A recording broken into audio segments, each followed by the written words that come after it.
नमस्कार दोस्तों, आज की इस वीडियो में हम पढ़ेंगे उद्योग क्या होता है। उद्योग के बारे में पूरी जानकारी को इस वीडियो में हम हासिल करेंगे।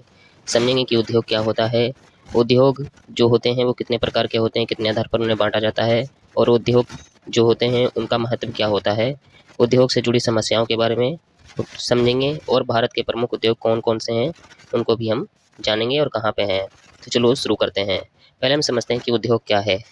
जहाँ कच्चे माल यानी रॉ मटेरियल को विभिन्न प्रक्रियाओं द्वारा बदलकर तैयार माल बनाया जाता है, उसे हम उद्योग कहते हैं। मतलब कोई ऐसी फैक्ट्री या ऐसा कारखाना या ऐसी जगह जहाँ पे रॉ मटेरियल को यानी कच्चे माल को बदलकर तैयार माल में मतलब चालू माल में कन्वर्ट किया जाता है और फिर उसको बेचा जाता है, तो उसे हम उद्योग कहते हैं। ठीक है, तो उद्योग आपको समझ आ गया होगा कि उद्योग किसे कहते हैं। जहाँ पे कच्चे माल को चालू माल में तैयार बनाया जाता है उसे हम उद्योग कहते हैं। उद्योग को कई आधार पर बांटा जाता है। पहला है कच्चे माल के आधार पर।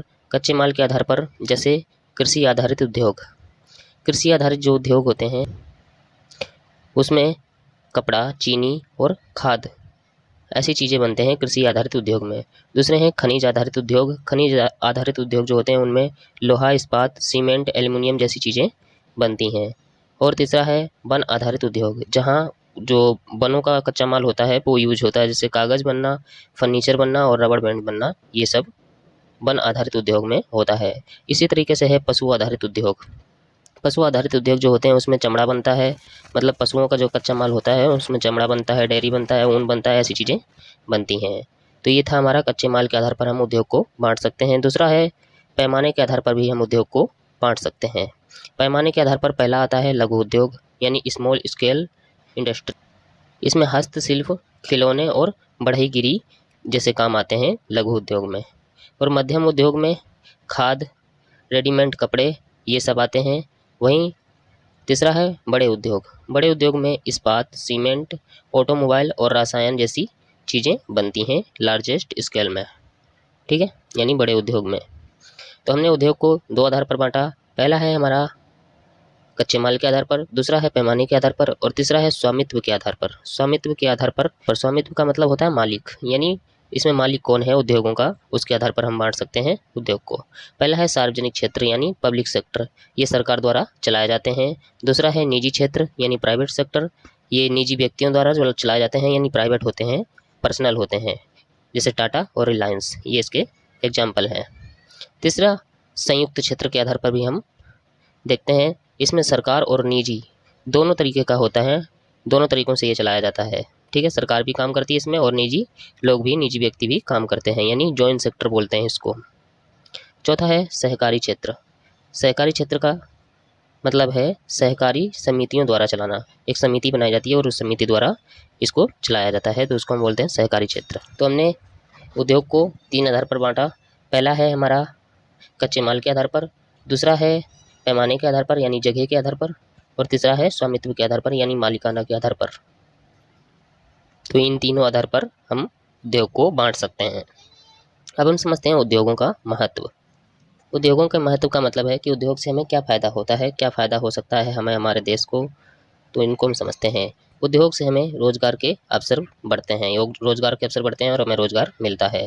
और अधिक उद्योगों से क्या होगा, देश की अर्थव्यवस्था मजबूत होती है, यानी अर्थव्यवस्था में भी सुधार आता है। निर्यात से विदेशी मुद्रा मिलती है यानी एक्सपोर्ट से। कृषि और उद्योग का संतुलन बना रहता है, कृषि को बाजार मिल जाता है। ठीक है, यानी जो कृषि होती है, किसानों की जो खेती होती है वो आसानी से बाजार में बिक जाती है उद्योगों द्वारा। जीवन स्तर ऊंचा हो जाता है और तकनीकी विकास भी होता है। ये उद्योगों का महत्व है। अब हम समझते हैं उद्योगों से जुड़ी समस्याएं। उद्योगों से क्या दिक्कत होता है, हमें क्या समस्या आती है, हमारे सामने क्या परेशानी होती है उद्योग अगर इनकी संख्या बढ़ती है या होते हैं ये। तो पहला इसमें जो समस्या है वो है प्रदूषण। जहाँ पे उद्योग होते हैं वहाँ पे वायु, जल और ध्वनि प्रदूषण होता है। दूसरा है बिजली और ऊर्जा की कमी। बिजली अधिक खर्च होती है और ऊर्जा भी अधिक खर्च होती है, इसलिए बिजली और ऊर्जा की कमी होती है उद्योगों से। तीसरा है श्रमिक समस्याएं। और चौथा है कच्चे माल की कमी। अधिक उद्योग से कच्चे माल की कमी आती है और फिर उसकी कीमतें बढ़ती हैं। पांचवा है असंतुलित क्षेत्रीय विकास। क्षेत्र का विकास असंतुलित हो जाता है। ये इसकी कुछ समस्याएं हैं उद्योग की। भारत के प्रमुख उद्योग कौन कौन से हैं, इनको भी हम चलो देख लेते हैं। पहला है कपड़ा उद्योग। कपड़ा उद्योग ये अहमदाबाद, मुंबई, त्रिपुरा ऐसी जगह पे है। दूसरा है लोहा इस्पात। लोहा इस्पात भिलाई, बोकारो और जमशेदपुर में है। चीनी उद्योग उत्तर प्रदेश, बिहार, महाराष्ट्र ऐसी जगहों पे है। सीमेंट उद्योग राजस्थान, मध्य प्रदेश, आंध्र प्रदेश यहाँ है। और सूचना प्रौद्योगिकी यानी आईटी ये बेंगलुरु, हैदराबाद और पुणे में है। ठीक है, अधिक मात्रा में। ऑटोमोबाइल का चेन्नई, पुणे और गुरुग्राम में है। तो ये हमने भारत के प्रमुख उद्योगों के बारे में भी जान लिया। तो बस यही था आज की वीडियो में। अगर आपको वीडियो पसंद आई तो प्लीज़ वीडियो को लाइक करें, शेयर करें, चैनल को सब्सक्राइब करके बेल आइकन को ऑल पे क्लिक कर लें। धन्यवाद।